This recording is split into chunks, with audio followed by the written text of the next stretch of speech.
I was the one who heard it first.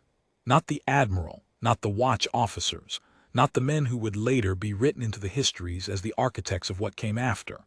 A signals officer named Saul Avery, third year aboard the Cold Meridian, sitting at a console in a room nobody important ever visited, with a cold cup of coffee going to skin at my elbow. I heard it first because hearing things was my whole job, and because the Sarcine Conquered made the mistake of broadcasting it loud. I have told this part of it a few times since, to men who wanted to understand how it began, and I have noticed that they always lean forward when I get to the broadcast, as though the cruelty of it is the engine of the whole story. It isn't. The cruelty was ordinary. Empires have always killed envoys when it suited them, and the Sarcine Conquered was older than our species and had killed a great many. What was not ordinary was what we did about it. But I am getting ahead of myself, and a man who gets ahead of himself in this story does the story a disservice, because the slowness of it was the point. Let me set it down the way it happened. We had been at war with the Sarcine Conquered for 11 years by the human calendar, though calling it a war flattered both sides. It was a long, grinding contest along a frontier of dead suns and contested jump lines, the kind of conflict that produces no famous battles and a great many funerals. The Conquered did not understand us, and they did not particularly want to. They were a faith empire, ruled by a body they called the Synod, and their faith held a single inflexible article at its center, that all who entered the space the covenant claimed must accept the covenant, kneel to the sealed word, and take their place in the order the Synod had charted for creation. Everything else in their religion was decoration on that one demand: submit or be corrected. We had not submitted. We had not even understood, for the first several years, that submission was what they were asking. By the time we did understand, too many of our colonies had been corrected. A word they used the way a man uses a word for a chore, and the war had calcified into the grinding thing I described. And then in the 11th year, the Conquered sent a signal that was not a threat. It proposed a truce. I remember the mood aboard the Cold Meridian when the proposal came through. Cautious, but warmer than it had any right to be. Men who had not slept well in years let themselves imagine sleeping. The Synod offered safe conduct for a human delegation to come to their seat world, Surat, to the chamber they called the Sealed Hall, under a flag of truce that their own scripture treated as sacred. The covenant, they reminded us, forbade the spilling of a guest's blood. A guest under the sealed word was untouchable. They offered us their oldest and most binding law as collateral. We sent 12 people. I want to name them, because the histories tend to name only one. The delegation was led by Ambassador Etta Roan, a woman of 61 who had spent 2 decades of her life trying to end wars that other people had started, and who had buried a husband and most of her optimism along the way and kept working anyhow. With her went 2 negotiators, a jurist who specialized in the laws of alien faiths, 3 aides, a translator, a physician, 2 security officers who were ordered to leave their weapons at the threshold and did, and a young protocol clerk named Davin Os who, as far as anyone could determine afterward, had volunteered for the posting because he wanted to see another world before he settled down. 12 people. I knew none of them. I have thought about all of them more than I have thought about my own family. They went down to Surat under the flag, into the sealed hall, and they sat at the table. I was on watch when the hall opened its broadcast. The Conquered liked to broadcast its proceedings. It considered transparency a form of righteousness, the open performance of correct order before all creation. So the cameras were running, and the signal was strong, and it came up on my console as a routine intercept that I almost flagged for later review and almost did not watch. I watched. The hall was beautiful in the way their architecture always was: vast, pale, lit from a high dome that let in the white daylight of their sun, every surface carved with the recursive script of the sealed word. The Synod sat in a crescent of high seats. Our delegation sat below them at a long table, small and human and very far from home. Etta Roan was speaking. I could not hear her words at first. The audio came up a beat behind the image. By the time the translation channel synchronized, she was partway through a sentence about the wounded on both sides, about children, about the things that two species who would never love each other might still agree to stop doing to one another. A figure in the crescent, I would later learn his title was the lector of the first seal, the synod's voice in matters of doctrine, raised a long hand and stopped her. He asked her a question. The translation rendered it plainly enough. He asked whether the human delegation had come to accept the covenant. Etaron answered that they had come to negotiate a peace. He asked again, more slowly, as though to a child, whether they had come to accept the covenant and kneel to the sealed word and take the place charted for their kind. And Etaron, 61 years old, far from home, under a flag her hosts called sacred, said no. She said it without heat. She said that her people did not kneel to gods that were not theirs, and that she had not come to convert but to bargain, and that she hoped they could find a smaller thing to agree on than the shape of creation. The lector of the first seal said that there was no smaller thing. He said that the truce had been offered to those who came to submit, and that those who came in pride had come, by their own choosing, to be corrected. He said the covenant forbade the spilling of a guest's blood, and that this was why the correction would spill none. I did not understand that last sentence until I saw what it meant. They did not use blades. They did not use guns. The hall's floor beneath our delegation simply opened, a clean, engineered, silent thing, a mechanism that had clearly been built into the room for exactly this purpose long before we arrived, and the table and the 12 people at it dropped into the dark beneath. There was a brief, terrible sound, human voices, the scrape of chairs, Etaron's voice saying a single word I have never been able to make out no matter how many times I have cleaned the audio. And then the floor closed, pale and seamless, the recursive script unbroken across it, and the lector of the first seal turned to the cameras, to us, to all creation, to me at my console with my cold coffee, and explained. He explained that no blood had been spilled in the hall, that the guests, having refused the covenant, had ceased to be guests at the moment of refusal, and had been lowered, not killed, into the keeping of the deep, where the unsanctified were kept. That this was not murder but correction, lawful and merciful, performed in the open before all creation as righteousness required. He said it the way a clerk reads a tariff. There was no triumph in his voice. There was no cruelty I could point to. There was only a vast, serene, total certainty that what he had done was correct, and that anyone of sound mind would agree, and that our distress, when it came, would only be further proof of our disorder. Then the broadcast ended, and I sat alone in a small, cold room with the image still burning on my console, and I understood that I was the only human being in the fleet who yet knew.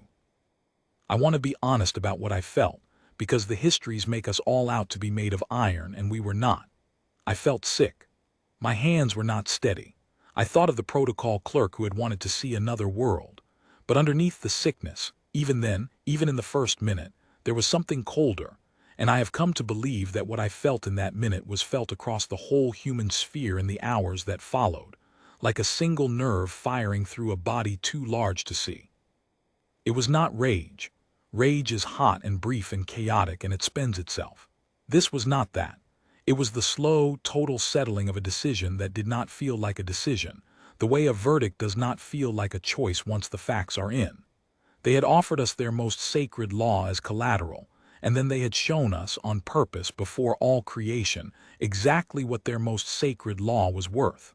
They had not killed 12 people. They had told us, in the plainest possible terms, what they were, and what they would always be, and what they intended to keep doing to anyone who would not kneel. I keyed the alert. I sent it up the chain. I did my job, and then I sat and waited, because I knew, the way you know the tide is coming in, that the thing I had just set in motion would not be stopped by me or by anyone, and that it would not be small. To understand what came after, you have to understand the endless line, And to understand the endless line, you have to set aside everything you think you know about how a fleet goes to war. The line was not a fleet. It was a doctrine. It had been written into earth standing law 9 years before any of this, in the bleak middle of the war, by people who had grown tired of half measures and tired of the particular way the conquered fought, which was to absorb a blow, retreat, wait, and return on its own schedule, secure in the belief that it had infinite time and we did not. The conquered fought like an institution that expected to outlast us, because it had outlasted everyone else. The line was the human answer to that confidence, and the answer was simple and terrible. We would build a war that the conquered could not outlast, because it would have no end. Here is how it worked, as plainly as I can put it. Most fleets, when they commit to an action, commit a force, a number of ships, a defined objective, a point at which, if the cost grows too high, they break off and withdraw. There is always a number at which a sane commander stops. The conquered understood that number. It had built its entire strategic patience around the certainty that every enemy had won. The line removed the number.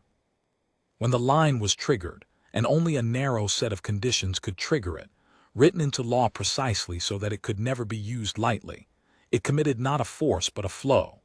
Wave after wave, drawn from a production base that had been deliberately built to never stop producing, with no defined objective beyond the elimination of the offending power and, crucially, no recall code. Once the line began, there was no order anyone could give to halt it. The legislators who wrote it had made the absence of a stop the whole point. A commander could not lose his nerve, because a commander had no authority to end it. An enemy could not wait it out, because there was nothing to wait out. There was no last wave to survive, no final ship after which the assault was spent. The line of arriving ships had no end. We called it, in the documents, a commitment without horizon. The men called it the line that has no last ship. The conquered, when they finally understood it, did not have a word for it at all, because their entire civilization was built on the certainty that everything has a last ship. I have heard people since call it monstrous. I will not argue with them. I only ask them to remember that it had been written and ratified and put in the law 9 years before the sealed hall, by people who had seen what the conquered did to those who knelt and those who did not, and who had decided, in cold daylight and full debate, that against an enemy who believed it had infinite time, the only deterrent was to become an enemy with infinite resolve. They wrote it hoping never to use it. They wrote it as a thing the conquered might fear enough to make its use unnecessary. The conquered did not fear it because the conquered could not imagine it. To imagine the line, you have to be able to imagine stopping and then refusing to. And the conquered, certain of its own righteousness, had never once in its long history imagined either. The sealed hall met the conditions.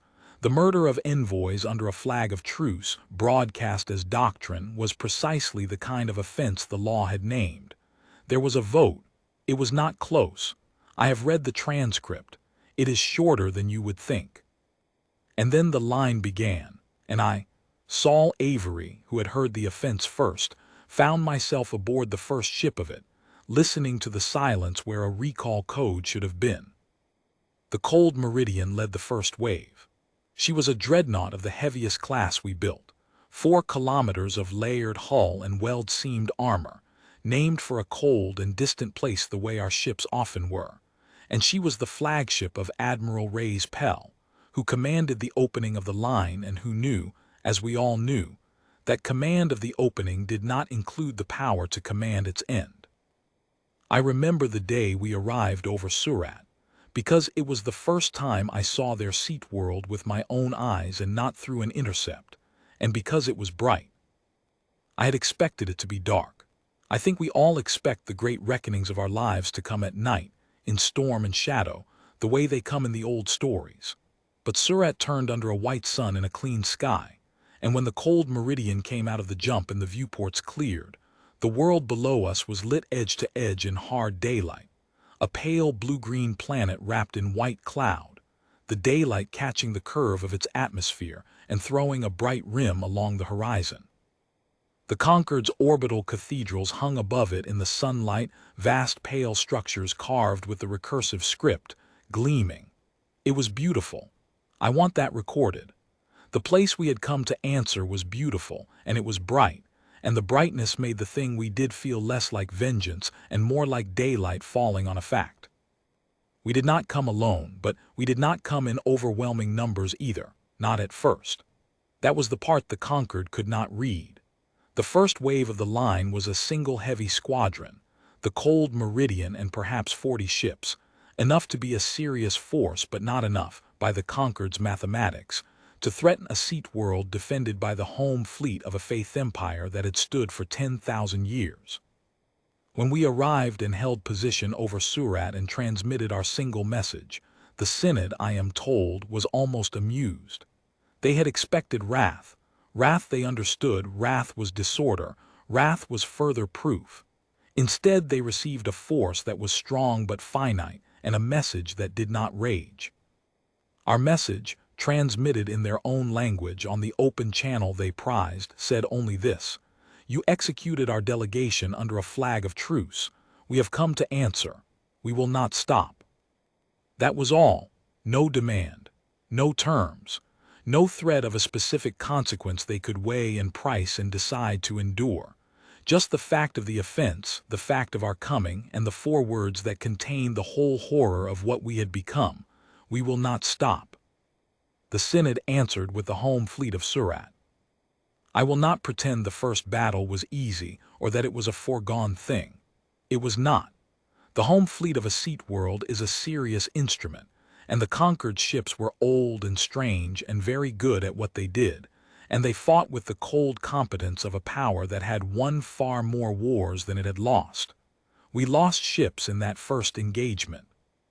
We lost the Harlan Voss and the Adamant Hour and 11 others, and I sat at my console and logged their deaths as they came, names and crew counts scrolling up my screen, and I did not flinch the way I had flinched at the hall, because by then the coldness had settled all the way through me, the way it had settled through all of us.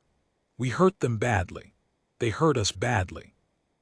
And when the first engagement ended, the Cold Meridian was scarred and venting, and down to 2/3 of her guns, and the Synod, surveying the wreckage of both fleets in the bright daylight over their world, made the error that every enemy of the line made. They concluded that we had spent ourselves. By their mathematics, it was a reasonable conclusion. We had committed a strong force. We had been savaged.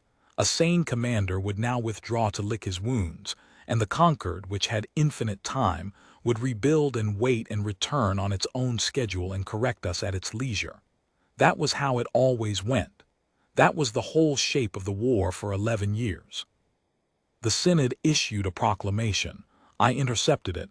I always intercepted everything, declaring that the human disorder had broken itself against the sealed word, that creation had witnessed the futility of pride, and that the correction was complete. The proclamation was still being broadcast when the second wave came out of the jump. I want to describe the second wave from where I sat, because it was the moment I understood, fully and for the first time, what we had built. I was on the signals deck of the Cold Meridian, which by then was a wounded ship full of exhausted men, and I had the jump detection feed up on my console out of habit more than expectation. And the feed began to bloom, not with a few contacts, with a wall of them. 40 ships, then 100, then more. A fresh squadron of the line arriving on the schedule that had been set 9 years before in a legislature on Earth. A schedule that no one aboard any ship could alter and no synod could negotiate with and no battle could exhaust.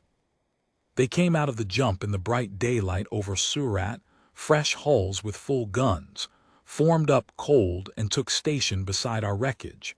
And behind them the detection feed already showed the faint pre-echo of the wave after that, days out, already coming. I remember the bridge of the Cold Meridian going very quiet as the second wave reported in. Admiral Pell stood at the rail and watched the fresh ships take station, and a young officer beside him, I heard this later, asked him, quietly, how many more there would be. And Pell, who knew the law as well as any man alive, looked at the wall of arriving ships and said the thing that everyone aboard the line eventually said, the thing that was the whole truth of it. He said, "I don't have a number, there isn't one." That was the line. There was no number.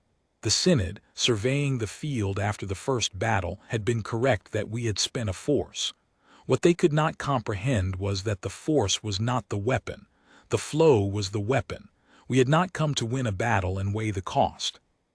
We had come the way the tide comes, the way the seasons come, the way a fact arrives and does not leave, and the only variable in the entire equation was how long the conquered would take to understand that the variable did not exist. They took a long time. I will give them that. They were a proud people and an old one, and pride and age are both slow to learn. The second wave engaged the recovering home fleet, and where the first battle had been even, the second was not, because the home fleet was bled and the second wave was fresh, and that is the cruel arithmetic the line was built to produce. We did not need to be better than them. We needed only to always be there, full and fresh, while they grew thinner. The conquered could replace ships. They had a vast industry and 10,000 years of stockpiles, but they could not replace them as fast as the line arrived, because the line had been built, deliberately from the ground up, to arrive faster than any power could die. That was the secret of it. Not a superweapon, not a trick, just a production base and a doctrine and a law without a stop, set against an enemy that had never in its history needed to imagine such a thing. The third wave came. The fourth. I logged them all. I logged our dead too, because our dead were real and the line did not spare us. That is the part the men who call it monstrous understand best, and they are not wrong to. The line spent human lives the way it spent everything, without limit, and the men who crewed the early waves knew it, and most of them died, and they crewed it anyway, because they had seen the floor open in the sealed hall, and they had heard the lector explain that no blood had been spilled, and they had understood, the way I had understood at my console, that there are some facts a civilization cannot survive having learned about an enemy and then doing nothing. It was around the ninth wave that the synod tried to negotiate. I intercepted the message, of course. I intercepted everything. It came on the open channel, in our own language this time, which was itself a kind of concession, because the conquered did not learn the languages of those it considered disordered. The voice was not the lector of the first seal.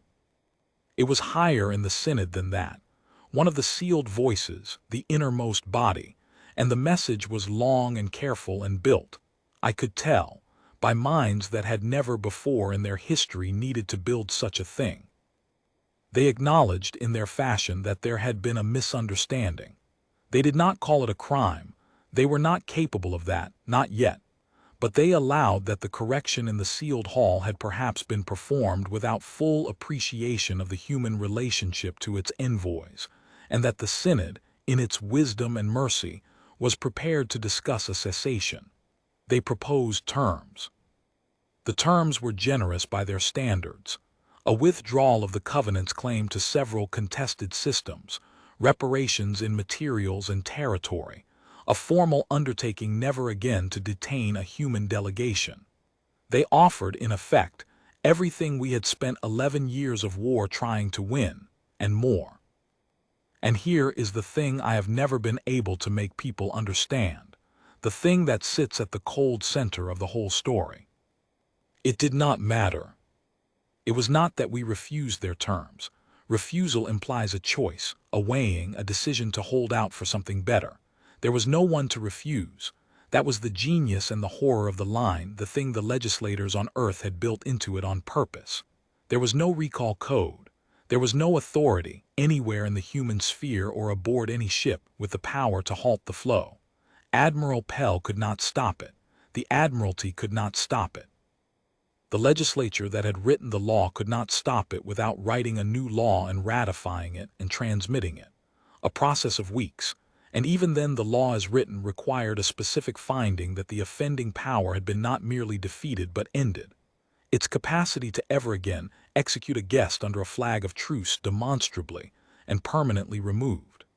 The synod's offer of terms was not a key that fit any lock, because we had built a machine with no lock at all. They were negotiating with the tide. They were offering reparations to the weather. I transmitted their message up the chain because that was my job, and I received the answer that came back down because that was also my job, and the answer was the same 4 words we had sent at the start.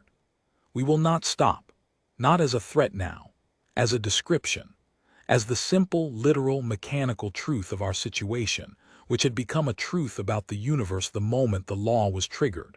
We could not stop. We had made ourselves into a thing that could not stop on purpose, years before, precisely so that an enemy who counted on everyone having a stopping point would meet, once in its long life, something that did not. The synod, I think, understood it then. Not all at once, but the message back when it came and I intercepted it, I always intercepted everything, was different in a way I had not heard from them before. The careful diplomatic register cracked.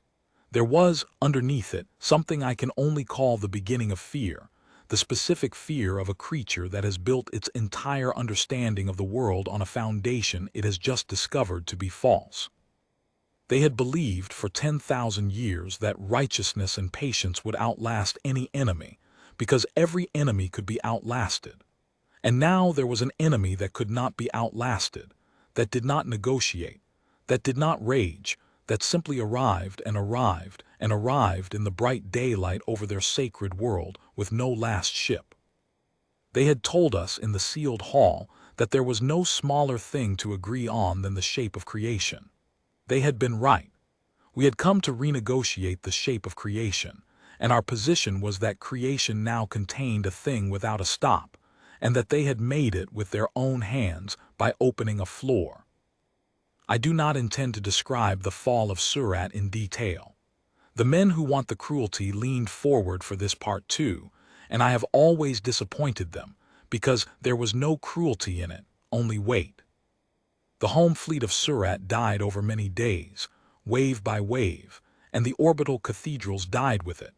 And in the end the line stood unopposed over a seat world that had stood for 10,000 years, in hard, bright daylight, while the wave after the next one still came on behind us, because nothing had told it not to. What I will describe is the end, because the end is the part that matters, and the part that the histories get wrong. The histories say that Earth destroyed the conquered. That is not quite true, and the untruth of it is important. The law required not destruction but ending, the permanent removal of the capacity to do again the thing that had been done. And so the line, when it had broken the home fleet and stood over Surat, did not glass the world. It did not slaughter the population. It did not do any of the things that hot rage does, because the line had never been hot. It was cold and methodical, and organized at a scale the conquered had never imagined. And what it did was patient and total and far more frightening than fire. Took the synod, all of it. Every sealed voice, every lector, every member of the body that had sat in the crescent of high seats and lowered 12 people into the dark and explained that no blood had been spilled. It took the sealed hall itself, the chamber and its terrible engineered floor, and it took the doctrine that floor served not by burning the scripture, which would have made martyrs, but by something colder. The line held Surat and held it, wave relieving wave with no end. Until the simple, unanswerable fact of a presence that could not be outlasted did to the conquered certainty what no weapon could have done. A faith built on the promise that the patient and the righteous outlast all things cannot survive the daily, visible, daylit presence of a thing it cannot outlast. The covenant did not need to be destroyed.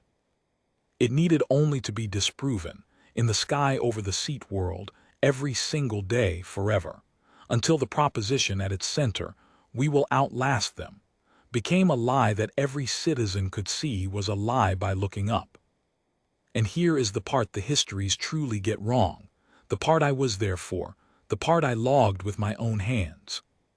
The order to halt never came. There was no recall code, I have said this. But the law that had no stop, contained the single narrow finding that could end the line, a finding by the legislature on Earth that the offending power had been ended. its capacity to do the offense again permanently removed. And the strange, cold mercy of it, the thing the legislators had understood when they wrote it, and the synod had not when they tested it, was this: the line did not stop when the conquered was destroyed. The line stopped when the conquered could no longer execute a guest under a flag of truce. And the day the synod, what remained of it, transmitted to all creation on the open channel it had once used to broadcast its righteousness, transmitted in our own language, a renunciation of the doctrine of correction, a permanent undertaking that no guest under any flag would ever again be lowered into any dark, an undertaking carved into the sealed word itself so that it could never be unmade. On that day, the finding was made, and the law was satisfied, and the line, having no further reason to arrive, did not send the next wave. It did not stop because we showed mercy. It stopped because the only thing that could ever have stopped it had finally come to pass. We had not asked them to surrender. We had not asked them for territory or reparations or apology.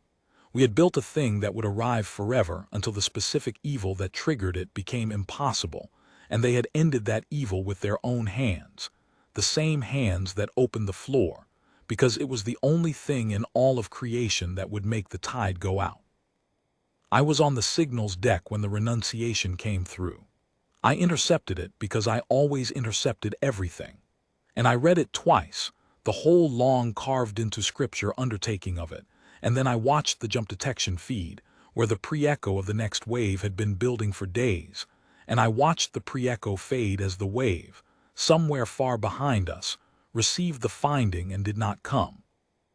The sky over Surat was bright and empty of new arrivals for the first time in many weeks. I remember the silence of it, not the silence of victory. We did not feel victory.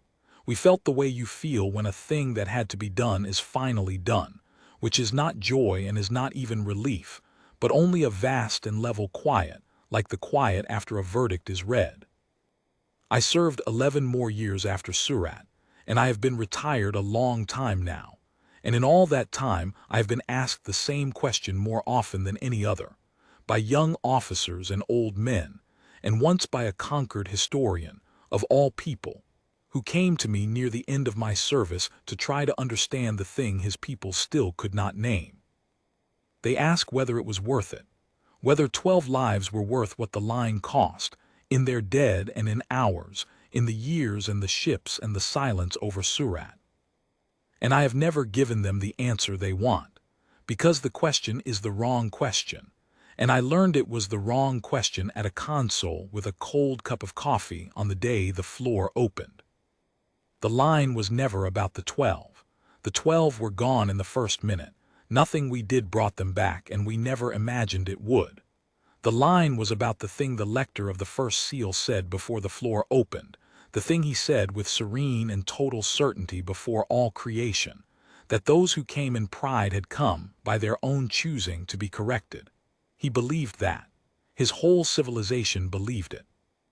They believed that the universe was a thing they had the right to correct, and that anyone who would not kneel had, by refusing, asked for the dark. And as long as a power that believed that existed, with the strength to act on it and the patience to wait us out, every human being in creation lived at the bottom of a floor that could open at any moment, and the only question was the schedule. We did not answer 12 murders. We answered the floor. We made a thing the floor could not outlast, and we held it over their world in the bright daylight until they carved into their own holy scripture with their own hands that the floor would never open again. That is what the line was for. That is what it bought, not vengeance for 12. The permanent end of the floor for everyone forever. The conquered historian, near the end of my service, asked me one more thing before he left. He asked me, in our language carefully, whether I thought my people had been righteous. I told him I did not know what righteous meant, that it was his word and not mine, and that I had never trusted men who were sure of it, having heard the surest of them explain that no blood had been spilled while 12 people fell through a floor. But I told him I knew what we had been, and that it was simpler than righteous and harder.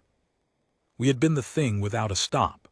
They had built their world on the certainty that everything stops, that the patient outlasts the proud, that there is always a last ship and a sane man who turns it back. And we had shown them once in daylight over their own sacred world that they were wrong. That somewhere in creation there was a people who, pushed past a particular line, would not stop, could not stop, had made themselves unable to stop on purpose so that no enemy could ever again count on the stopping. They opened a floor and explained that it was mercy. We arrived and arrived and arrived, and did not explain anything at all until the floor was carved shut forever. And if you ask me whether that was worth 12 lives, I will tell you again that you have asked the wrong question, and that I learned it was the wrong question at a console on the worst day of my life, and that I have never once, in all the years since, in the long bright quiet that the line bought for every world that will never have to learn what a floor is, found a single reason to ask it differently. We did not come for revenge. We came so there would be no next time. There was no next time. There has not been one since. That is the only kind of last word the line ever gave.